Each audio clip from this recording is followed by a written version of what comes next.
Are you able to record? Yep, it's going. Ah, thank you. Awesome.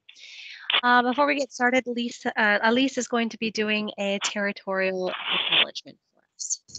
Yeah, we realize that we have been remiss in doing that, so definitely should be doing that, and just acknowledging the territory that we're coming to you from, which is the unceded territory of the Lekwungen-speaking people. I'm sure that there are folks on the call joining us from other parts of beautiful British Columbia, so if you wanted to share that in the chat, you're welcome to do that, but we're very grateful for where we live, work, and play. Thank you. Thanks very much, Elise. Okay, I'm just going to share my screen and I'm going to take us back. I wasn't here last sprint. I got that nasty cold that was going around. So thank you to everyone who took over for me. But here we are. Last week, they showed you that a ministry user can log in. That was very exciting. And an institution user can create a new program at the program information request. They can also view a summary page of active student applications in order to report a change, also known as scholastic standing. And the UX team designed a summary of all other applications that we're about to launch into and began prepping for usability testing, of which we're going to be getting into next sprint. I'm just going to take us down to our new sprint, sprint 18.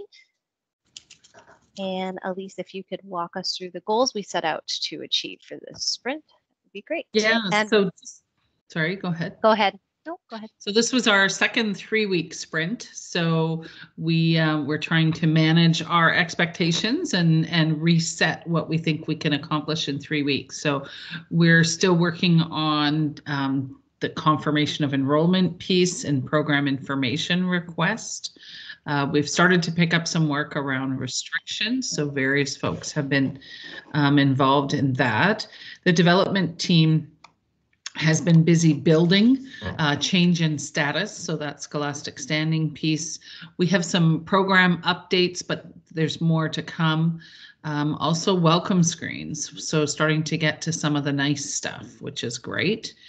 And as far as that's on the institution side, on the student side, we're continuing to finish the work for CRA validation, applications detail page, which we're going to show you today, some of the program intensity, so that full-time, part-time, as well as some updates and improvements to the application, which we'll show you today.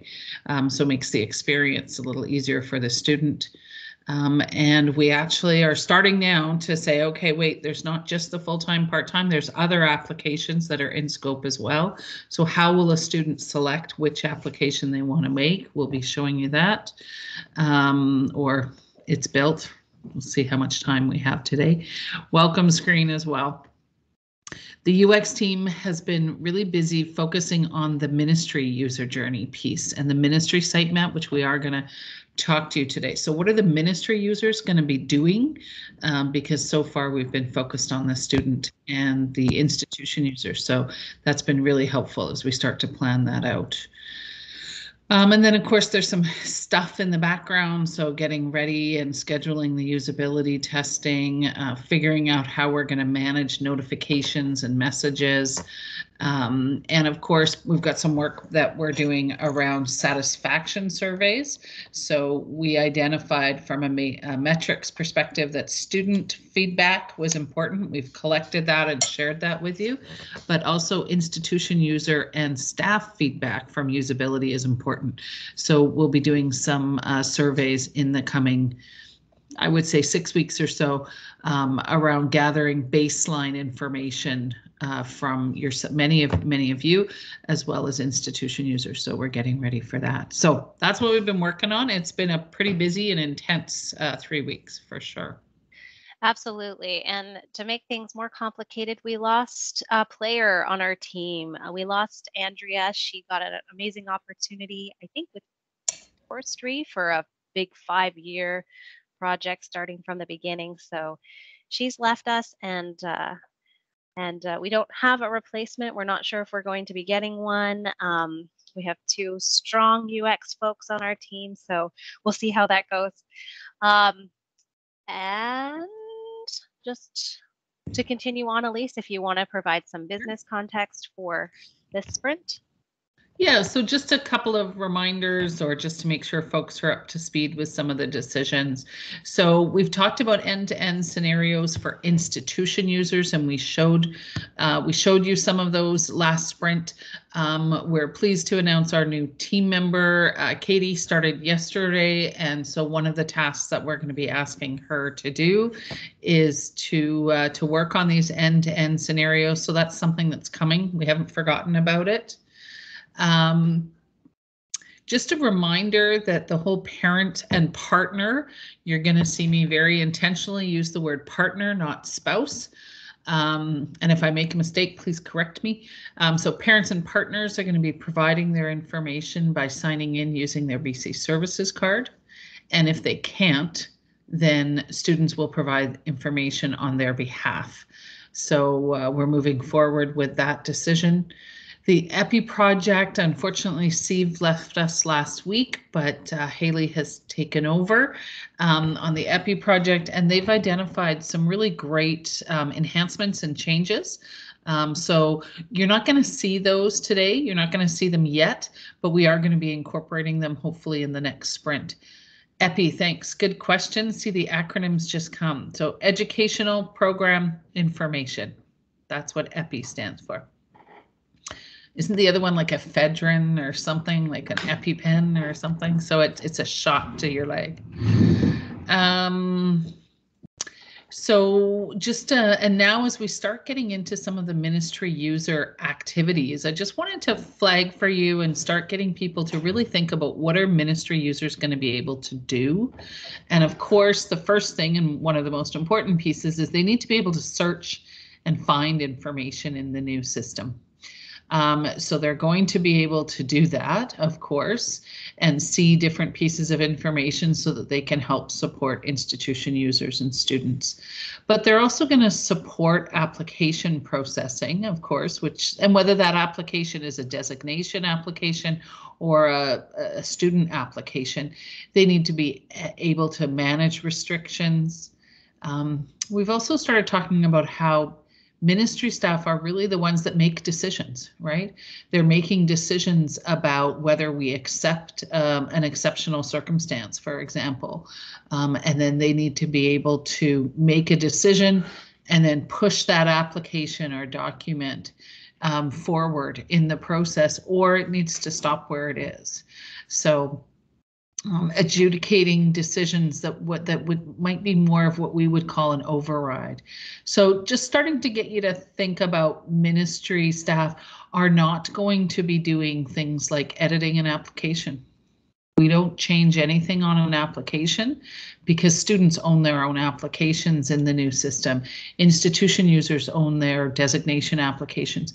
But in the new system, we might say, well, even though that validation is that, for example, all programs have to be 12 weeks long, maybe we give an exception. And so we're going to need to manage that. Doesn't mean we change the application. It just means that we allow that program request, for example, to move through. So just starting to flag for you how we're thinking, and you're going to see that as we go forward into the site map with the ministry user piece. So just again, my always reminders, I've added one though, help text and warning. So you're going to see some words on here that you're probably not going to like, or that there's going to be spelling mistakes, or it says something like add text here. You know, so we haven't got to that. Those are some easy things that we can do, but if you have some suggestions, please let us know. We're again continuing to build a main road as much as possible.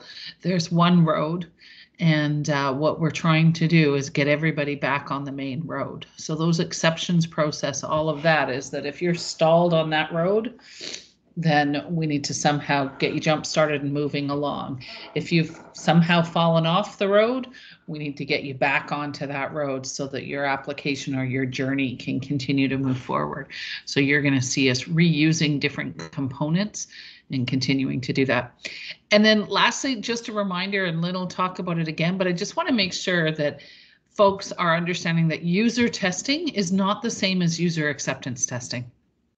So Lynn's going to talk a little bit about that, but just a reminder that when we're talking about institutions coming in and doing usability testing, maybe that's what I should have written there instead of user testing, usability testing, we're talking about ease of use, not is it doing what I need it to do from a business perspective. So just a reminder. So sorry, I should fix my typo there. Usability testing, not user testing.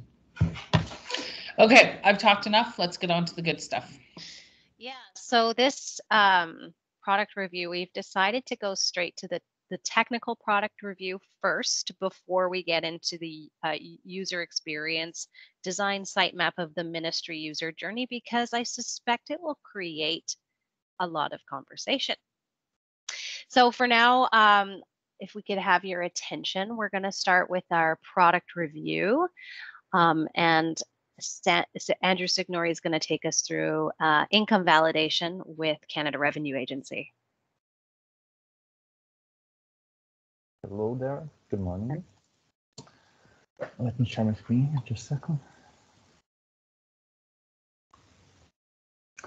So what I'm gonna show is not quite a user-facing area, but we did some changes the workflow in the backend to do the CRA verification from end to end to the student.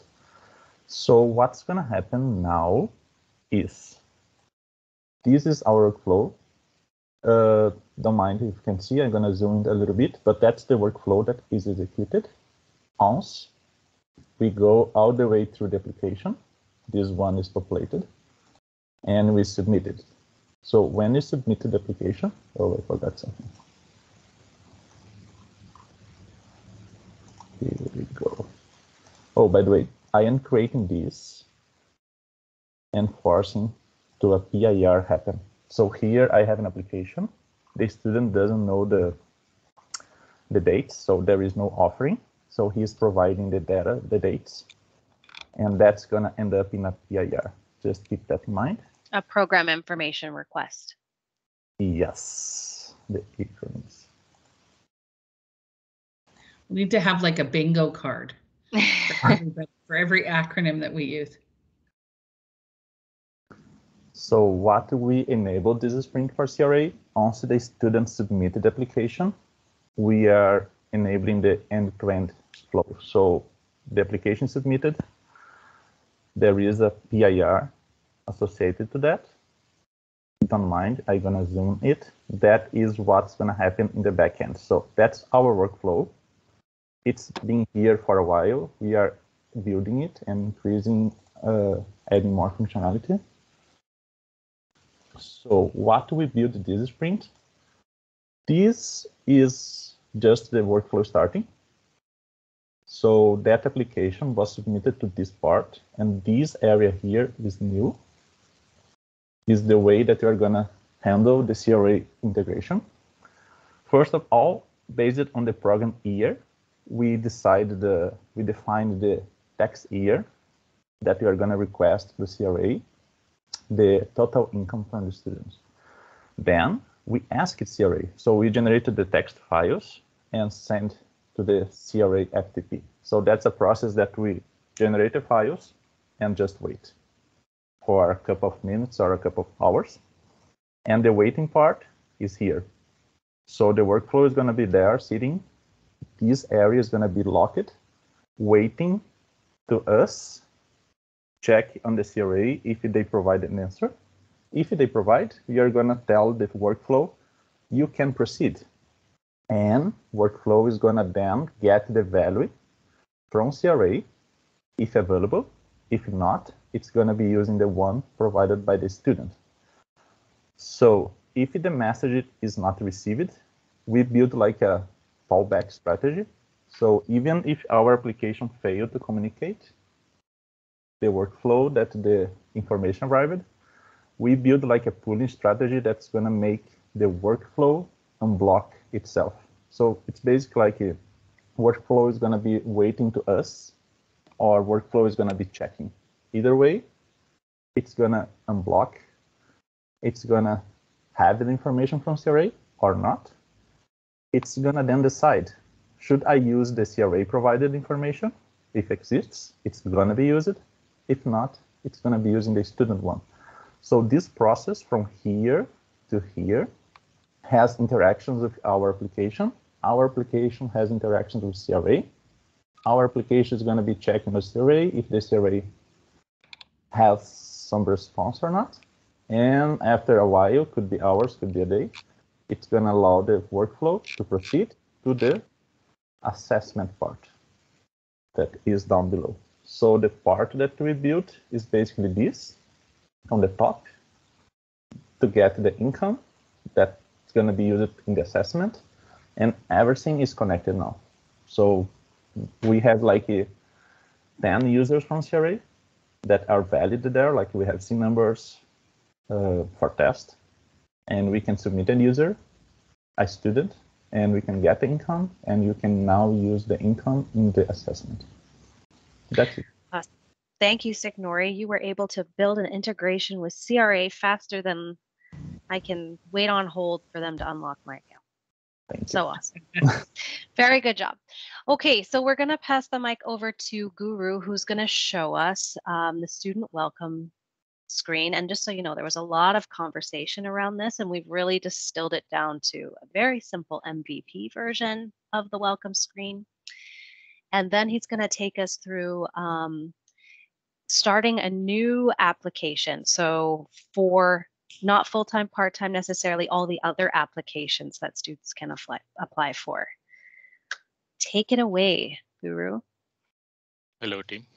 Good morning. So yeah, you guys can see my screen, I guess. So this is the student login screen. So currently, we do not have a welcome screen for the student. So in this sprint, we did create one.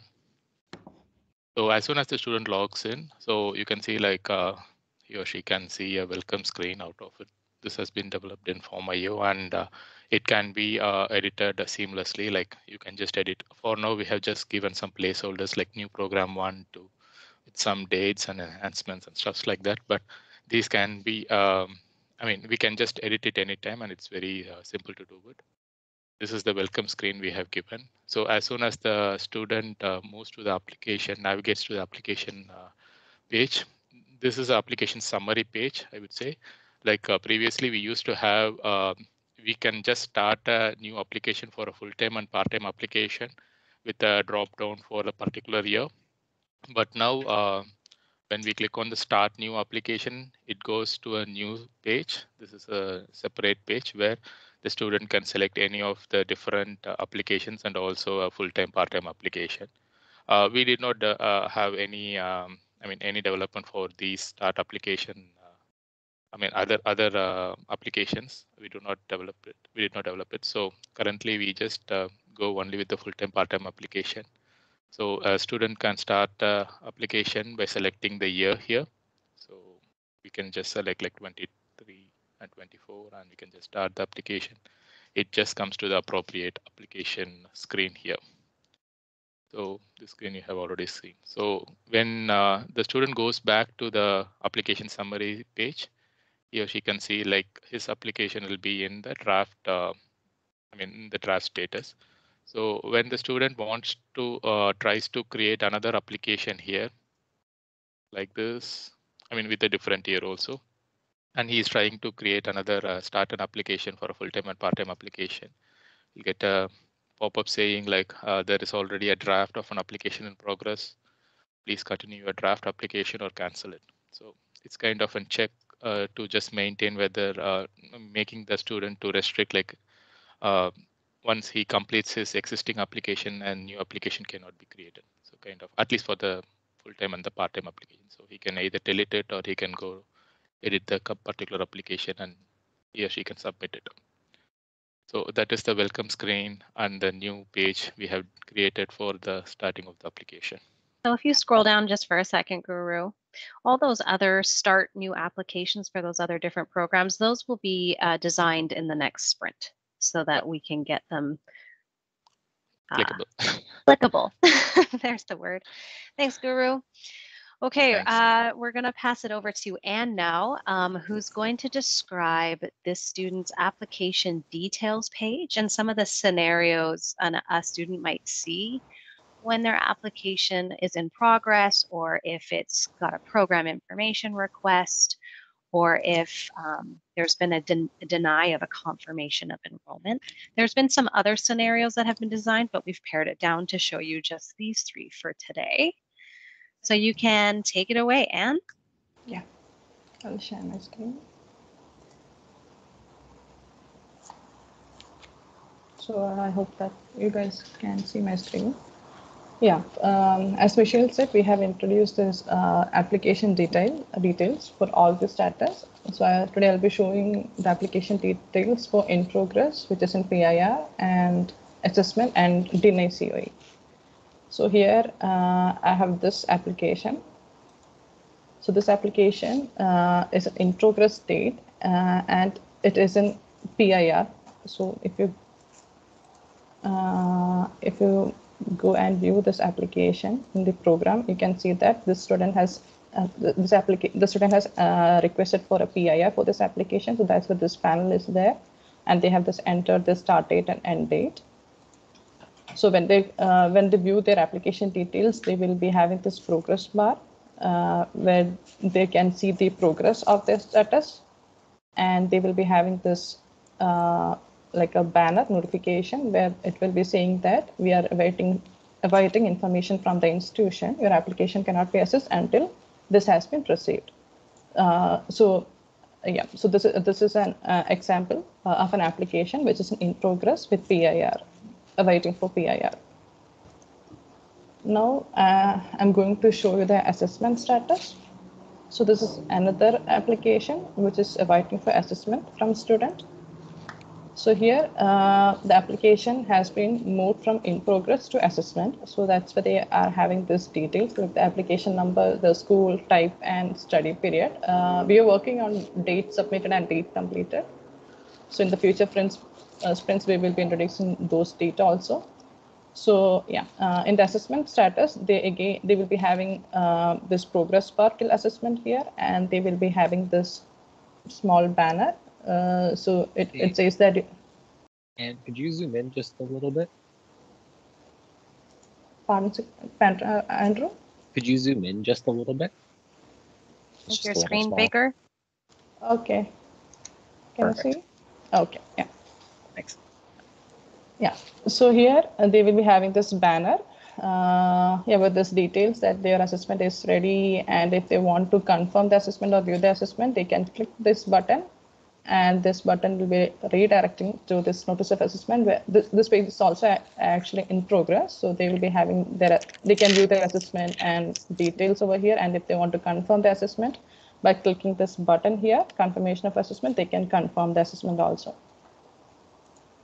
So this is an example of an assessment status. Now I'm going to show you an example of application where the COE, confirmation of enrollment, was denied. So this is another application. So this application will be also having all those details. And in this application, the COE, confirmation of enrollment, was denied by the institution. So that's why the progress bar is in red color, and we have this icon, the error icon over here, and we have this banner which says that, sorry, your enrollment has been denied.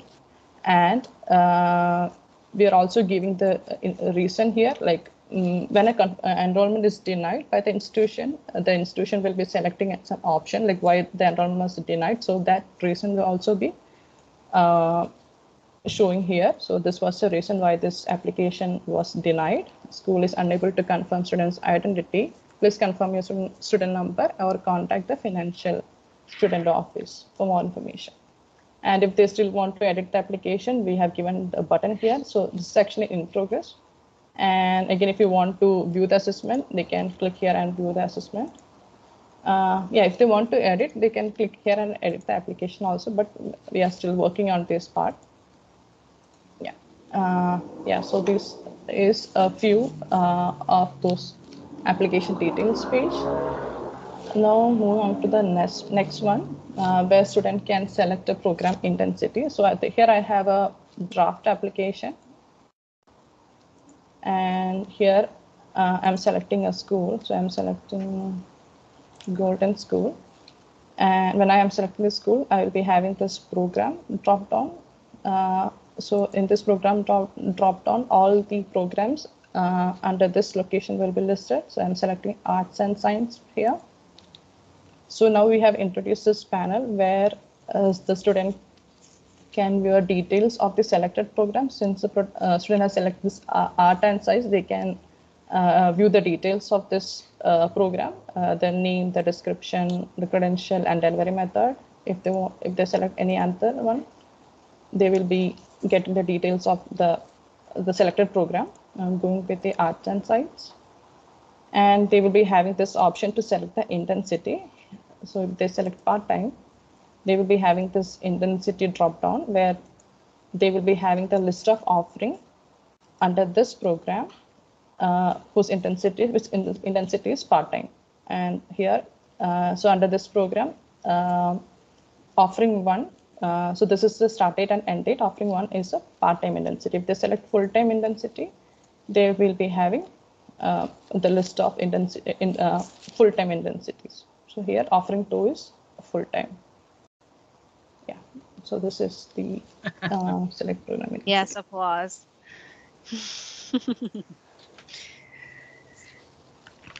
Anything else you wanted to add, Anne? Are you good? Yeah. Very good. So they're able to select part-time or full-time programs within one application. Mind-blowing. Yes, applause. Awesome. Thanks very much, Anne. We're going to pass it over to Dheepak, who did some enhancements to the student application. Many. We're only going to show you a few. Of those few, we're going to show you some updates to citizenship, file uploader, BC residency, and some financial exceptions questions.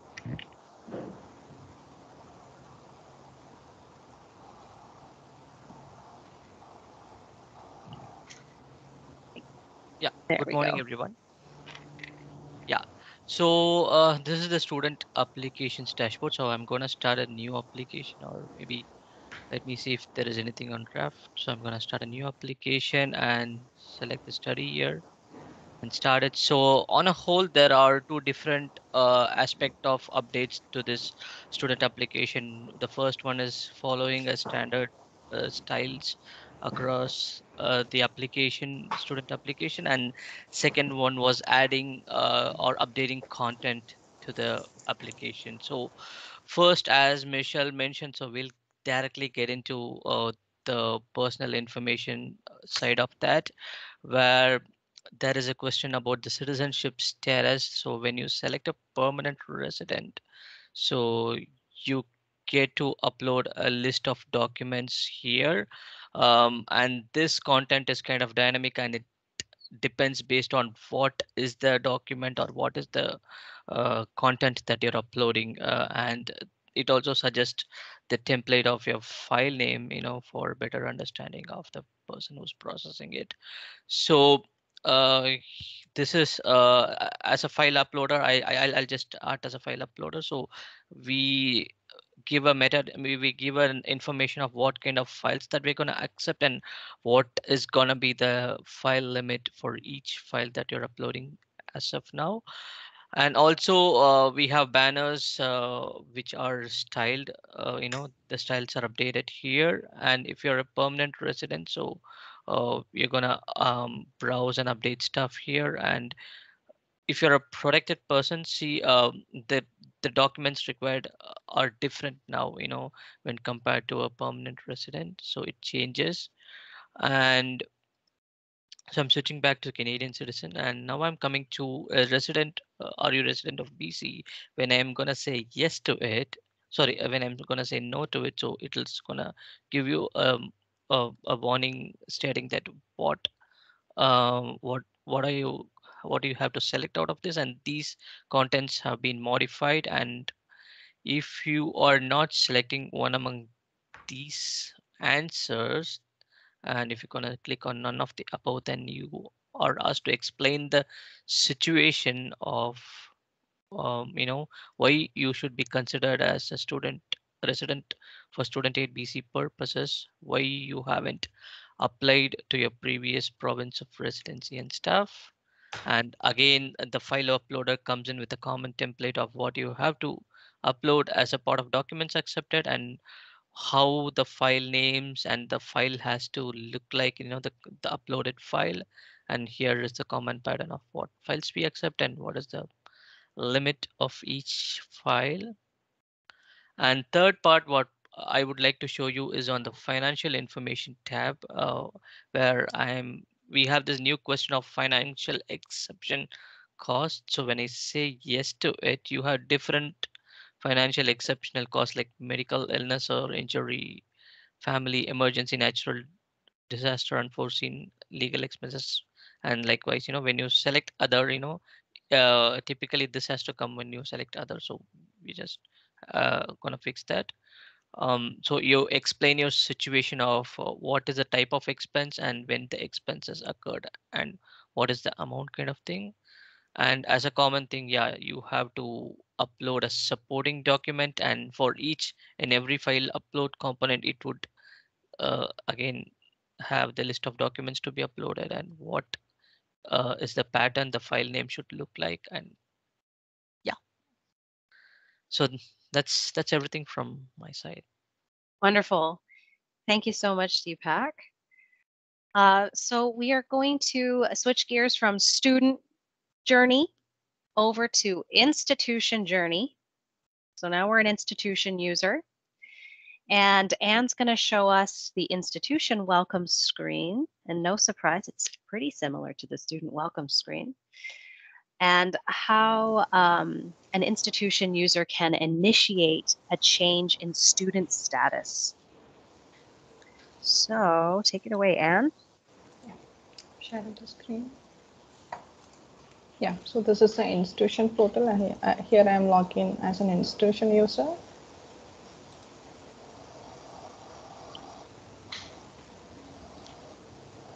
Yeah, so here we have introduced this institution welcome page. So this is, as Guru said, this also we have developed in Forma UI and with this, text and everything. So in future, if you don't mind zooming in again, sorry, Anne. Yeah, sorry. Thanks so much. Yeah, sorry. Yeah, so in future, if you want to edit the text, we can edit from here, from in the Forma UI. Yeah. So now I'm moving to change in status. So here I'm from the location for Golden, I'm taking the active application. So here we have the list of active application that has been completed, and if the institution they want to report a change, they can select this button, this link. So when they select this, they will be having these details of this particular application. They will be having the student name, the application ID, location, start date and end date. And inside this application details, program name and description, offering details, name, and the other details of the program like intensity, start date and end date. And again, the application number, status and everything. If the institution they want to report a change, they can select any of this option. So if they select the first option, student complete program successfully early, then if they select this, they will be having this option to enter the date of completion of the program. And they will be having the option to select the final course, where the student study course different from the original program. If they select yes, they will be having this the text box to add the cost, tuition fees and everything. And if they select the second option, the student intensity has been changed. So this application, we know that they have selected offering intensity as full time. And if the intensity has changed to part time, they can select the effective date of change. And the third option is student did not successfully complete their studies. So when the student select this option, they will be having this banner with the information, and they can select one or more reasons that the student did not successfully complete their studies. So they can select grades, attendance, and if they select other, they will be having this text box to explain their reason. And the fourth option, student has withdrawn from the program, then they can select the date, the last date that the student was in full-time attendance. So this is a report a change. So we have built the form, and the API and everything we will be building in the future sprints. That's it. Perfect. Thank you, Anne. So that's it for our product review today. But I've also been notified that we have a special guest who has joined us today. We have a new ED. To put you on the spot, Chad. I understand you have experience with Scrum projects and just wanted to see if you could introduce yourself and let us know how we're doing so far. Awesome. Well, I don't know how special I am, but I do feel like a guest. So thanks for the intro, and that was great. I'm still learning tons, and this was helpful for me. I have a long list of questions for Elise now, which is good.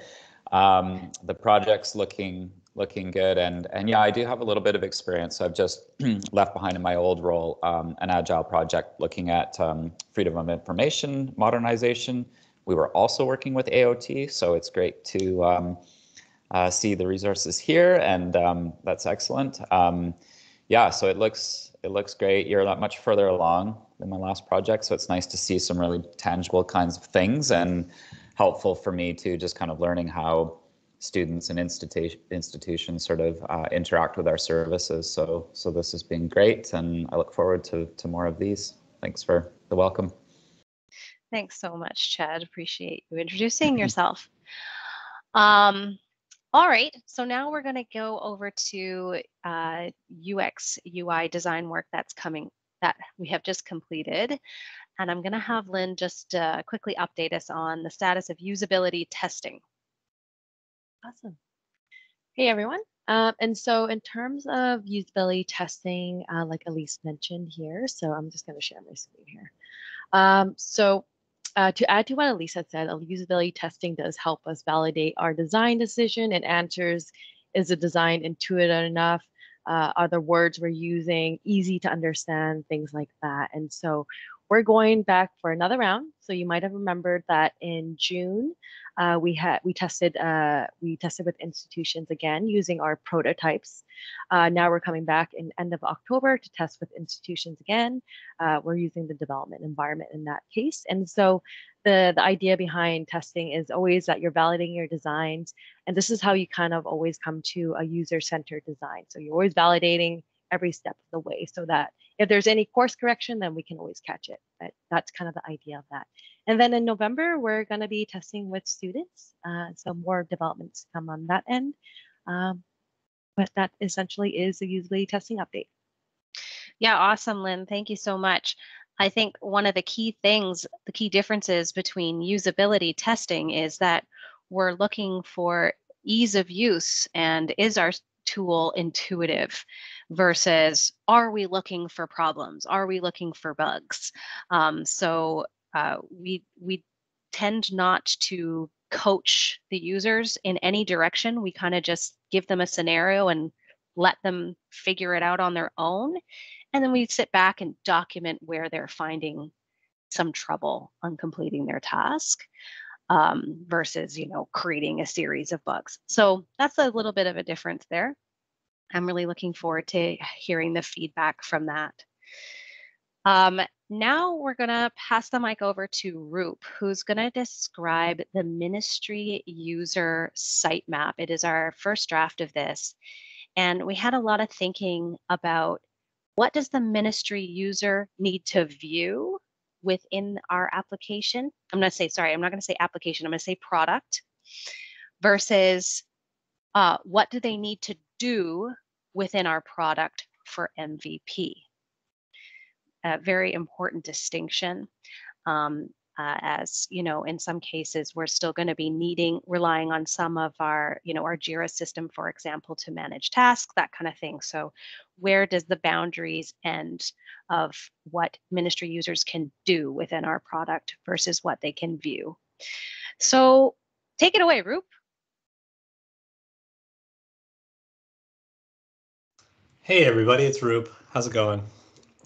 So everyone was scared of this one, I feel like. They're like, oh no, it's going to be such a scary monster to like share with everyone. But no, I think this will be good. But here's the lay of the land and how we think the system's going to work as of right now, because we're going with this MVP lens on everything. So when there are submissions into our system, we're pretty much allowing most of the time submissions to come through, even if there's values within submissions that might be out of our kind of guidelines, so to speak. So think of an institution submitting a program. If the length is shorter than 12 weeks, as an example, we might still accept it, but we might need to take a second look at that particular submission to ensure that it's the right thing. So with that in mind, we're going to take a look at the MVP lens of all of this, meaning how does ministry staff begin the process of actioning things that come into our systems, the first step in all of this. And I understand that this will be a little bit simpler than you might expect, but that's going to be kind of the starting place that we need to begin at. So looking at this big tree in front of us, and don't worry if you can't read that, you don't have to yet. We're looking at 3 main sections in the ministry account dashboard. We can call it the ministry side of the app. When you guys log in, you're going to see a few key parts. There's going to be one dedicated to students, one dedicated to, oh goodness me. Google, okay. There's going to be another one dedicated to institutions as this loads up. One moment. Cool, I'm going to use the space bar instead of the mouse. Okay, cool. Or there's going to be also a settings dedicated to just system statuses, feedback system, things like that. But let's go a little bit deeper into all of this stuff. So one that's going to be in the future, I'm not sure if you can tell through the screen share, but there's 2 shades of blue here. One is a lighter blue, which is something that's going to be on our radar sooner than later. And then the darker blue is something that is required, we believe, within these sections, but we're not going to be focusing on them right away. So to begin with, we have the My Work, and this is kind of a future task. But if you can imagine yourself logging into the system maybe daily, taking a look at the things that you have actioned, the things that you have worked on previously, the things that are in progress in your world, and being able to view all those items in one view. That's what we picture that being. Some people have created custom dashboards in the systems that they use currently, and we kind of want to tailor this based on what makes sense for the majority of you guys. So creating one dashboard, so to speak, that you can look to and figure out what you need to work on today, what needs to happen today, what's in progress, things like that. The next one is the student section. And the way that you're going to access students is going to be interesting. So if you can imagine your navigation system, you're going to click on students. You're going to be greeted with a screen that asks you, okay, which student do you want to look up? So you type in that search bar, maybe last name, maybe it's a date of birth. You'd use that to search and filter down. That way you're not seeing just tables and tables and tables of hundreds of millions of students that are in the system. So once you go into that, you pick the student that you'd want to view, click on them, and then you'd be taken to their profile. On that profile, you're going to see an overview that shows you a bunch of different items for that particular student. You're going to be seeing their basic profile, so their name, all of the profile basics that every student's going to be creating, the applications that they have, either in flight or ones that have been completed. The draft ones you wouldn't see because that's not for us to see at this point. They haven't submitted it to us, so you won't see those draft ones. You're going to see the account notes. Now, this is how you're going to notate all of the interactions we have with a student that you've maybe you've actioned something, maybe a decision has been made on something. We want to be able to audit that in some way to know who made the decision, when did they make the decision, and that gives us kind of also a history of that student when you're going into that that view of that student, so you can kind of get a picture of where they're at. In the future, we might have a financial schedule soon. So maybe they give us a call about a question about disbursement. We might not be able to change anything, but we might be able to give them some information about that. If they are submitting documents to us, being able to see all of those documents in one view as it relates to the applications that they submitted it for, as an example. Appeals in the future, if there's an appeal on a decision made, you can see all those appeals. And this is kind of the beginnings of a workflow. So do you accept that appeal? Do you decline that appeal? Being able to view it. Restrictions, holds.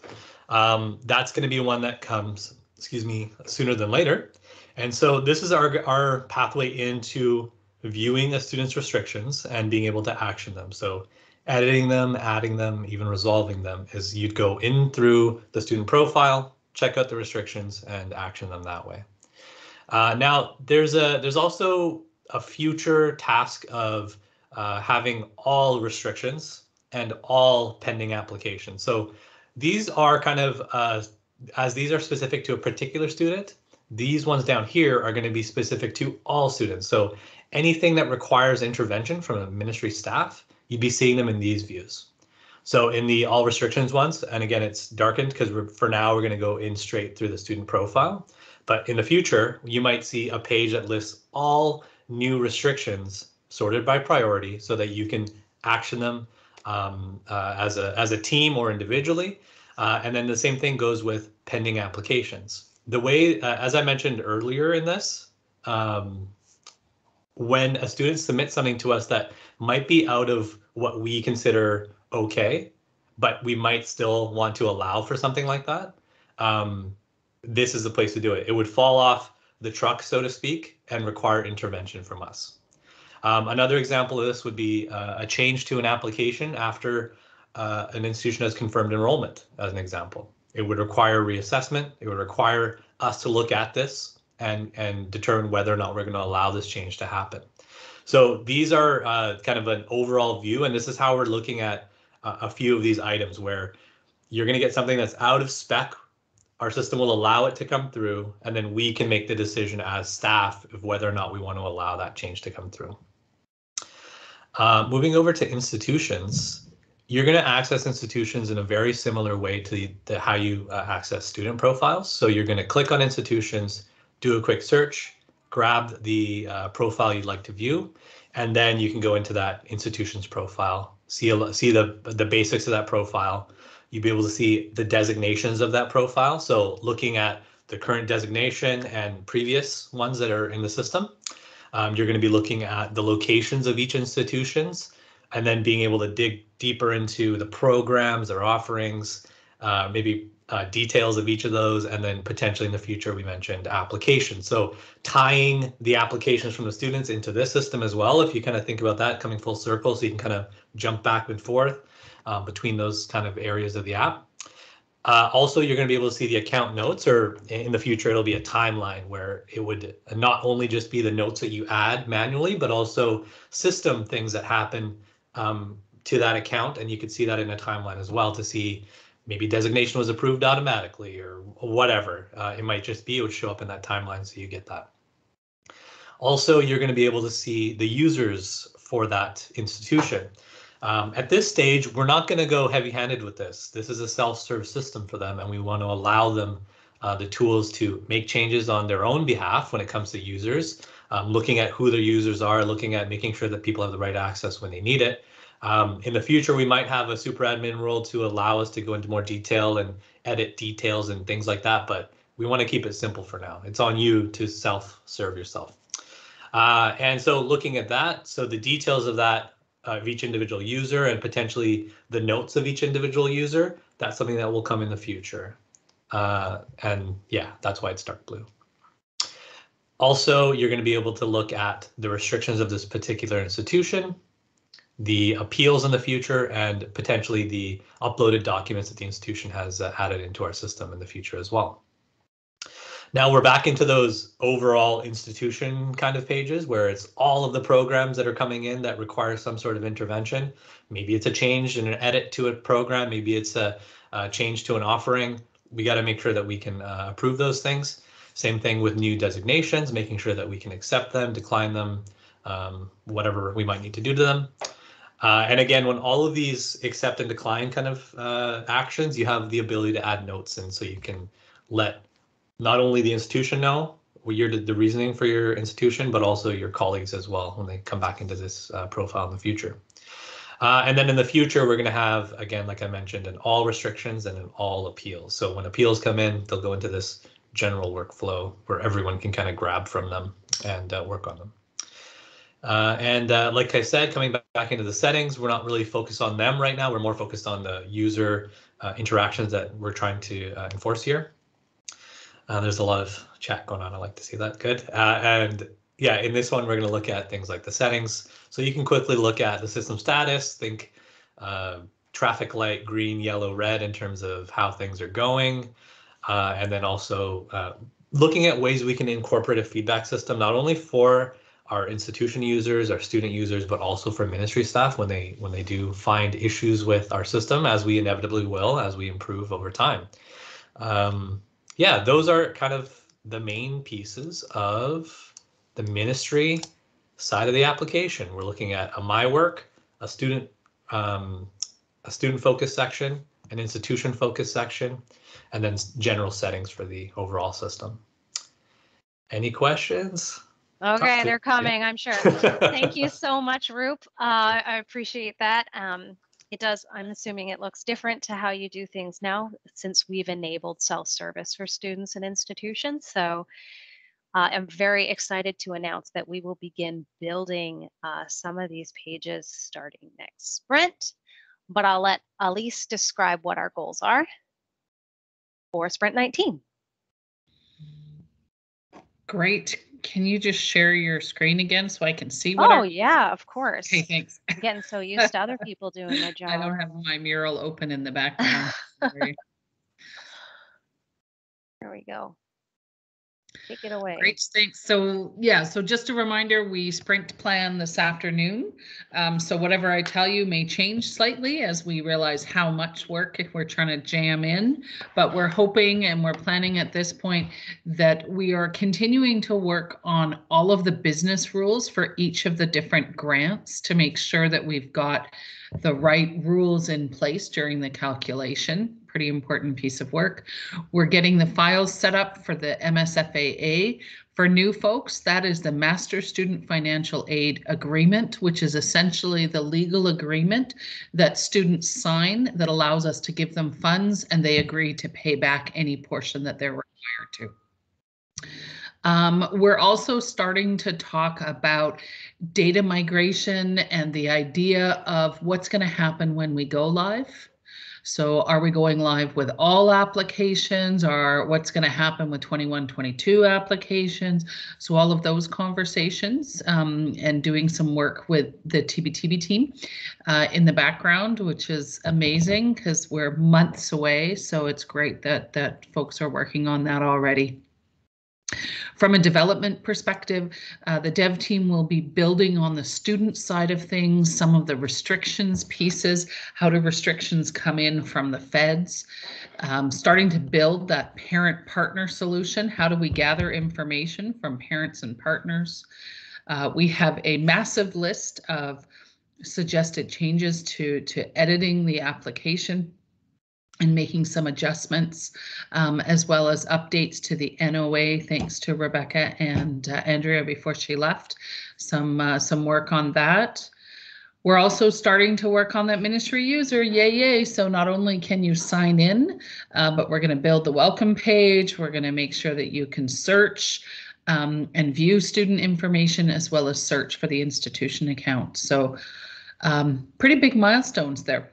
From a UX UI perspective, we'll actually be holding some of those usability testings, focusing predominantly on institutions first. Big thanks to Lisa Luprod, who's been helping with some of the disbursement rules. I can't tell you how confusing some of those rules are, so she's been helping gather that, make sure that we're doing it properly in the new system and building it in there. From a design perspective, we're going to be taking those changes that I referred to at the beginning, the EPI changes, and just building them out to make sure that we've got it how people want it. It's we'd hope to have that done before we did usability testing, but doesn't look like we're going to have that all done, which is unfortunate, but we're getting there. And we're also starting to build the message center. So that idea that as an institution user signs in, they might have a message that we've sent to them and that they can go in and click on that and take a look at that communication. And not only doing that for institutions, but also for students. We're going to start to build out the actual applications, right? So we've got tuition waiver and YEEF. We'll get some direction as to whether or not those are a bit more consolidated. The loan forgiveness, both programs, as well as interest-free. So super excited to actually get some other applications into the system as well. And then, of course, actually starting to build out what does it look like when you've searched for, you being a ministry user, when you've searched for an institution. How do you view that institution's account information? How does that look? How is it different or similar to the actual institution user? So we have to design that as well. So pretty exciting and lots of work to do. It's amazing how much we do in 3 weeks. Yes, it is. How much they do. Just for the record, I do nothing. I just kind of supervise and hang and ask silly questions. That's my job. We whip you for decisions. Yes, we do constantly. Every decision is my fault. Totally mine. Oh my goodness. Okay. Thank you so much, Schwenker, for organizing the questions. That was so helpful for us. So what is that? EPI? Educational program. EPI. Yep. Got it. Not an EpiPen. Yep. Is there any alert generated if a specific period of time has elapsed without a response from CRA? Not yet. Schwenker, do you want to elaborate on that? So we have the processes right now to go and send it, and then basically once we get a response back and we read the file on our end, we immediately push it through. And then we check basically our response if like we got a response, but say something happened, so some error correction on that part there. But the actual like waiting if something was requested and we never got a response at all for that individual, that would be one of those things to add on afterwards about this process that was automated, just nothing at all happened. So we have all the error recovery in place. Well, not all of it, but a substantial amount of the error recovery in place to handle those exceptions, but not the ones of just nothing's happening at all. So as much as possible, all the processes should be able to recover by themselves, but we still need to add on the ones about the fatal circumstances or something on the system side. Yep. Okay. Thanks, Andrew. Thanks. Are we assigning application numbers to drafts? We've decided to assign application numbers to when an application is submitted. Yep.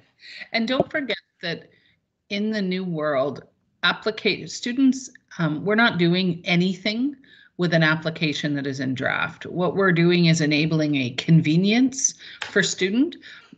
What's different compared to how we currently do things is as students complete some of their information and have a draft, we actually start working on it right away. And we're not doing that in the new world because the student isn't done. They haven't signed their declaration. And so it's a convenience. So it doesn't really exist until the student submits it. That's the rationale for that. Are active applications those that have already been confirmed enrolled? Yes. No. So yes. Well, I was thinking about this because we had there's a view or something that says status active or something, and I think Phil Free has just had to head out. I think it's his question, but I think what we're saying is an active application is any application that has been submitted.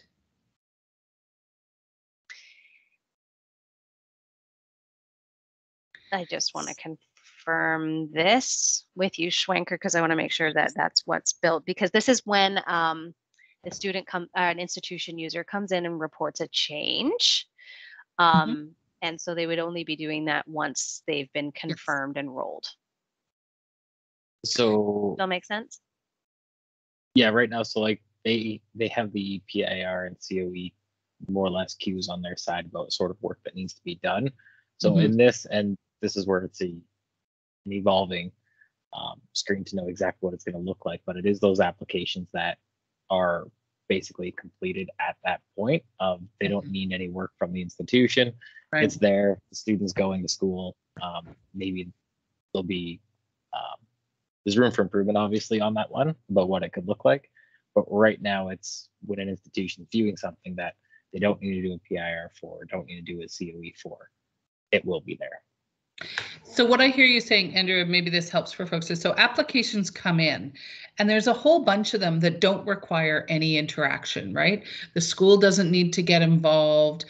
There's no problems. And so they just keep running along the main road. Those act until such a point at which the institution must confirm enrollment, which is COE for folks. That's confirming enrollment. And confirming enrollment is that last step before we disperse funds. So there's all those applications that are on the main road. And so an institution user, if they want to see those applications, they'd go and look at active applications. They'd look at that list. But if they want to look at an application that requires program information, they're going to go to a different spot. It's going to be PIR, Program Information Request, and they're going to have to go there because those applications have fallen off the main road at that point and need to be looked at. Or there's a whole bunch of applications that need to be confirmed. And so we're taking all of those applications and trying to put them in places where institution users can go in and do what they need to do to get it back on the main road. So for example, that what I just said is all those applications that are awaiting confirmation of enrollment, they're going to be sitting in that confirmation of enrollment pile, waiting to be confirmed. So as much as possible, we're trying to make it easier for the institution user to do what they need to do to keep that application moving. Yes. Perfect. I'm not sure if that answers the question, but hopefully we can, and in our end-to-end scenarios, which we'll be working on, we'll try to make sure to highlight that and make sure that that's clear. Awesome. So you have an opinion here about, I think messages should avoid saying things like sorry and just stick with the facts. Yeah, so I think, I mean, what I'm taking from this is that we absolutely need to look at our language for all of warnings, messages, all of that, and make sure that we land on acceptable language. So you're going to see some funky things, some fun things that we've put in there that says, I don't know what to say, so I'm going to type here, or, you know, so absolutely we need to go through and we need to decide what's our approach. Is our approach going to be a bit more formal, or is our approach going to be more informal using things like, hey, take a look over here, or please look at this, right? Those are some things that we still have to decide. And we've left that in areas where it's very easy to make those adjustments very quick. There isn't a lot of development work to do that. So thank you for that feedback. And yeah, we'll have to make some decisions about how to manage that. Yes, and the pesky enrollment versus enrollment. Yes. Yeah, we've had lots of conversations about this, the 2 L's, the 1 L. And so what we have discovered is that the BC government standard is the British spelling. So all of our words will have OUR. And we will use the British government standard. So we still need to go through and we'll need to do some quality assurance because I'm sure it's spelt different ways on different screens. So that's something that we will definitely be doing. We're not worrying about that too much right now, but we will need to do that as we go forward. Yes, I'm going to let you take over the next two because I'm lost in the story. So if the supporting doc is insufficient, will that portion be of the request be denied to move forward? So this is where we were talking about the examples in the application, and this is where we're getting into something new for the business, which is right now we ask students to complete an appeal request after the fact for an exceptional circumstance. Going forward, we're going to ask them to provide that information in advance. And there's also some other places where we're asking for documents that perhaps we haven't asked for before. And so the question is, are we going to stop?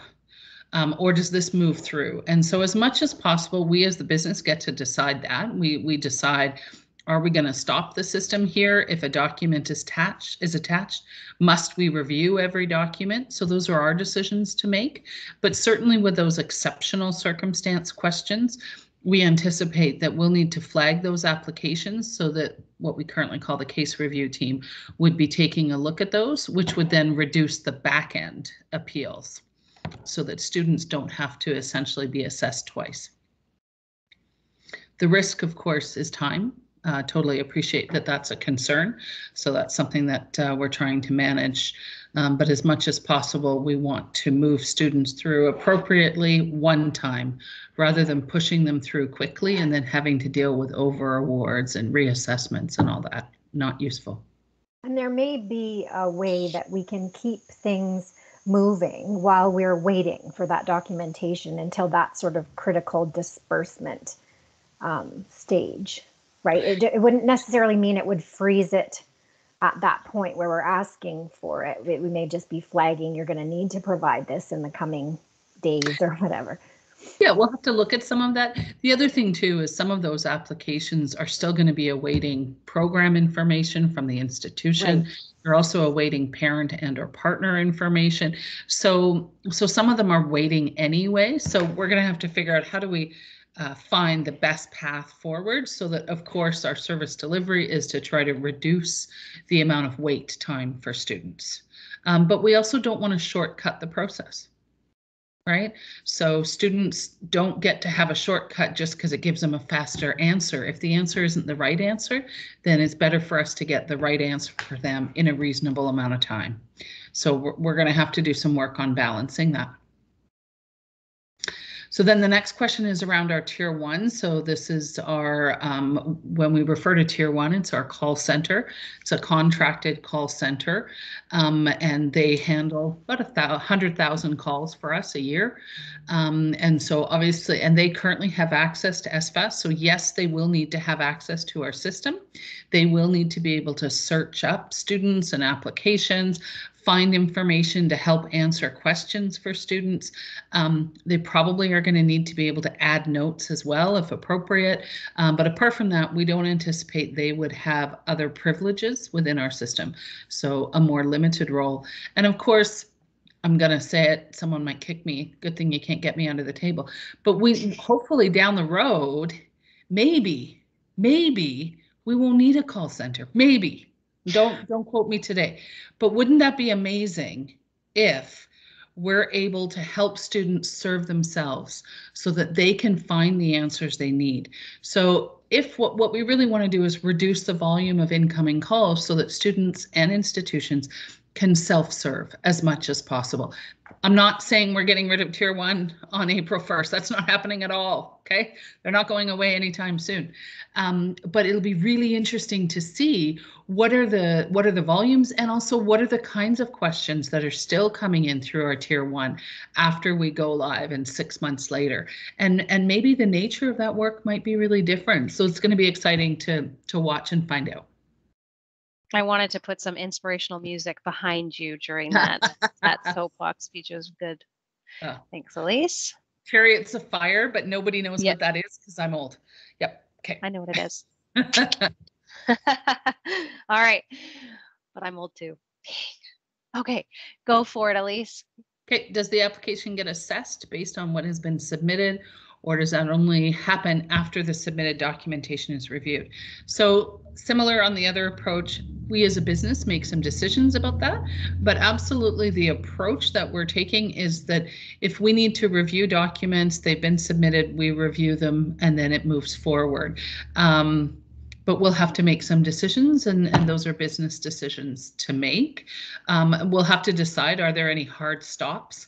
So at this point, we've built the ability. Now we have to decide, okay, how are we going to use this a little bit more? So don't have all the answers on that, but I can anticipate that more likely we'll be saying if we have to review that, then the application may wait, but we'll have to decide.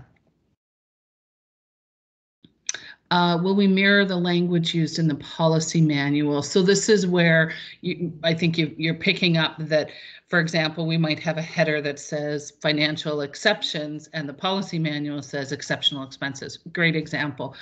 We need to make some adjustments, and that's where we as a business can decide that. Absolutely, we want to reflect, and maybe Simon, as we're doing some work with the policy manual, we can take a look at it. Should we update the system or should we update the policy manual?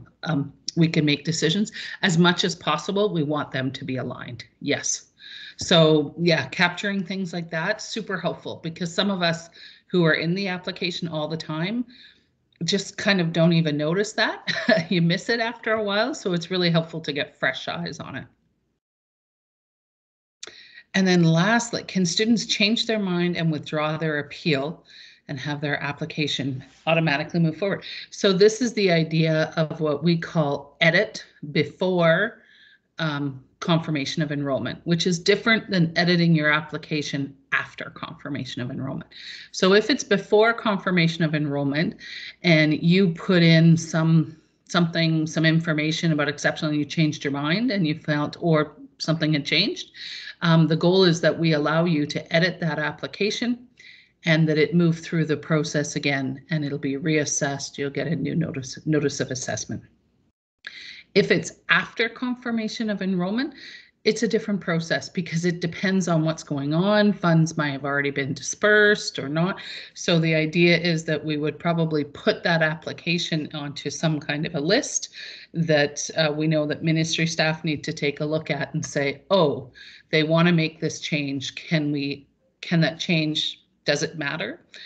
Does it change things? Where are things at? And what are we going to allow it to do? And that's something we'll have to do if it's after confirmation of enrollment, because there's so many variables that could impact at that point.